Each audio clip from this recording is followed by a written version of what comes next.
Alright guys, Shay here, only about to hope you guys are well. So, it's been a few days, but yeah, I've been a little bit sick recently. I think it's the relaxation lockdown laws up until yesterday. Yeah, today's Tuesday, 15th of September. But yeah, not been feeling too well to be honest. But yeah, back on it now, feeling better, a few lemsips and a bit of raw ginger, etc. And yeah, good to go. So anyway, yeah, hope everyone's doing alright. We had the end of the thrilling second T20I between England and Australia, which ended in a 24-run victory for England. A fantastic match as an England fan. Oh God, I had so much fun with this match. It was up and down. It's just why I love the game, to be honest. I thought we were dead and buried, but we were not, it seemed, in the end. We somehow pulled off a victory. You know, we obviously batted first, made 2-3-1 for 9. We looked down the doors, didn't we? We lost early wickets with Bairstow getting out. You know, he didn't get a good start again, did he? And Stark got him nicking off. But then we had, obviously, Root and Morgan after Roy's collapse at the hands of Joe Root, wasn't it? Root and Morgan rebuilt, then they got out. I think Root made 39, was it? And I think Morgan made 42, and then you had the middle order collapse of Billings, Butler. Once Root and Morgan got out, yeah, Billings, Butler went cheap. And it was down to the lower order. You know, I think that's the beauty of English batting, you know, in white ball cricket, that we do have guys down the order who can give it a whack, give it a long handle, you know. Rashid, Tom Curran, obviously Sam Curran, Chris Wokes. Some of Chris Wokes is batting 7 in the ODIs, but, you know, he's still very much bowling all-rounder in my opinion. But, he obviously can play pretty well, and he did. You know, he made 26. Curran made 30 odd, Rashid made 30 odd. I can't remember exactly, but then Rashid and Tom Curran was obviously made the bulk of the lower order runs, probably 70 odd for that 9th wicket, and got us to 231 for 9 in the end.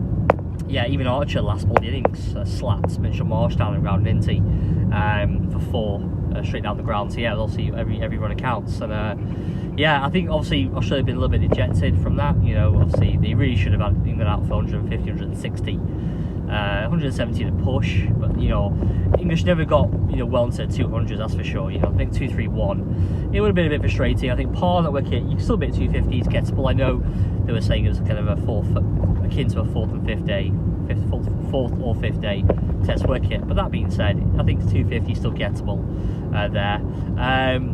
But anyway, yeah, I mean, obviously England made it 2-3-1. Australia batting, well, Jofra Archer, what can I say? You know what? Yeah, anyone saying that Jofra Archer's overrated needs to give the head a wobble. You're having a laugh. You are having a laugh. Jofra Archer is a really skillful and talented bowler. He really is a wonderful bowler. And he needs to be given a lot more credit. You know, I know he's not really adapted that well to Test game. He's done pretty well. He's got a couple of sixes under his belt, hasn't he? But that being said, he's obviously had a lot of spells where he's not been so effective. I think it's down to kind of the muddling tactics and the leadership of him. You know, how he's been utilised. But the white ball game under Morgan, he's flourished, and it's not to say anything wrong with Joe Root per se. I think he's a little bit to blame to a certain extent, but it's not a case of Morgan's amazing and Root's crap. It's just a case of the two very different games, let's be honest. And you get a lot more chance to express yourself in either 4 or 10 overs. And I think the game suits him. And don't forget, Jofra Archer made his name. Although he's got a very formidable first-class record. I think he's got 170 odd wickets at under 25. In the ODI game, he's averaging 22.75, I think it is, with 29 wickets in 16 matches. You know, he's got a very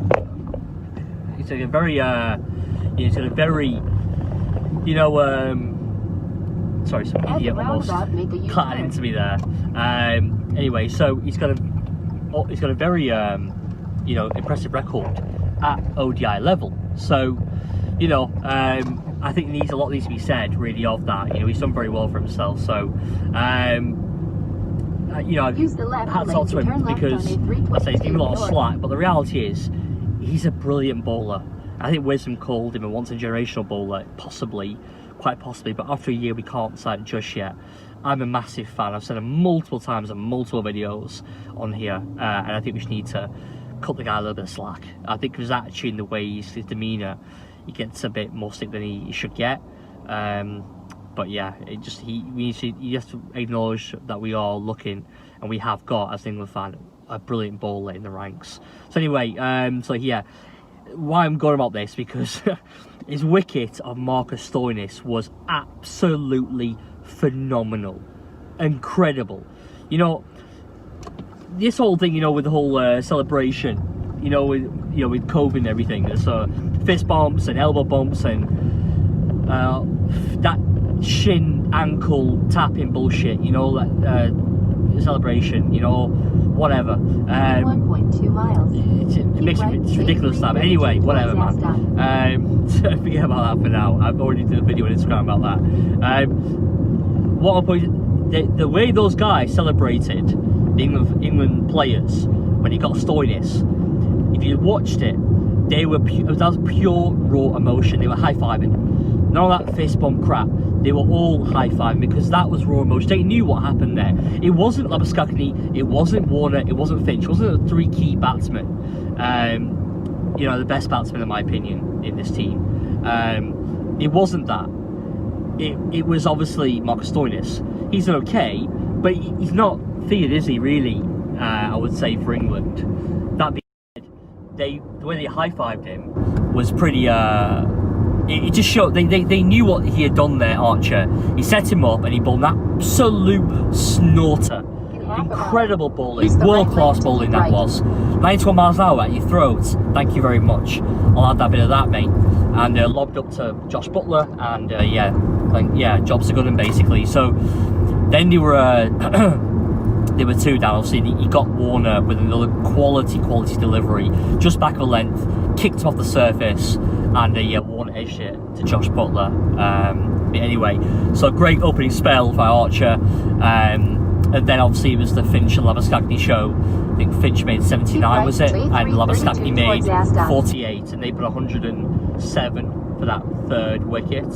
And then Morgan gambled massively, but massive respect to Morgan because he's captained superbly there, superbly. And the way he's obviously marshalled the bowling there. I mean, he knew he had only really the current brothers in the ranks, so they brought in for Moeen and who else came in? Mark Wood has rested, so the current brothers are there. He didn't really have much experience in his third and fourth, fifth change bowlers.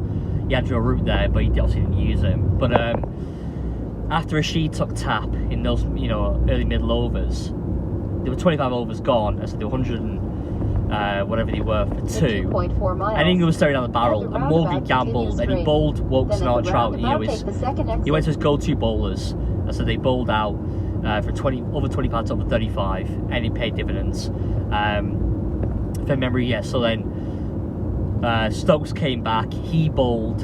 So he got Labuschagne LB 48.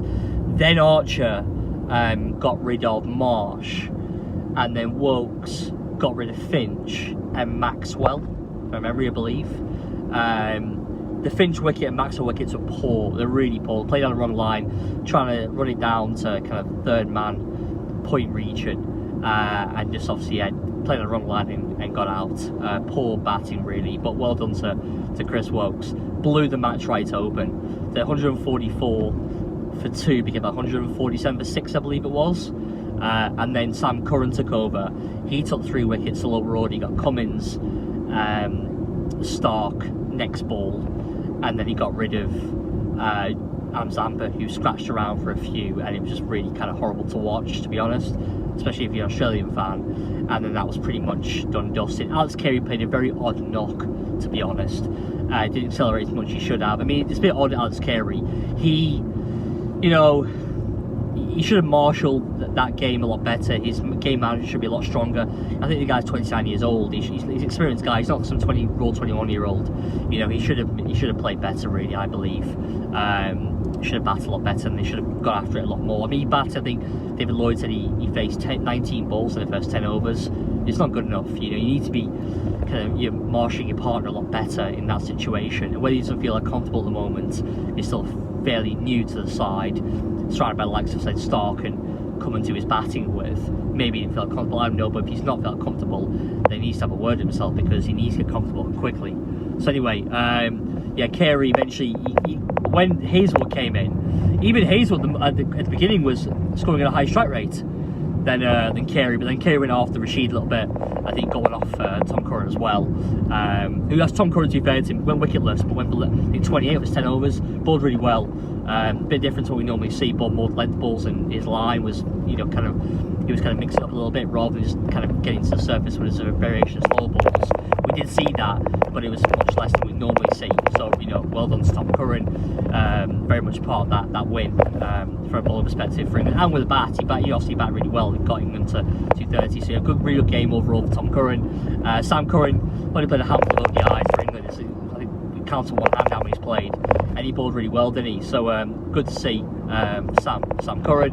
Rashid, obviously, at the end, got a lot of stick actually in the first 8-9 overs, and came back and bowled a lovely googly to Carey, and off the stumps went. Thank you, Mr. Josh Butler, and yeah, he was stumped and he went. So 207 all out.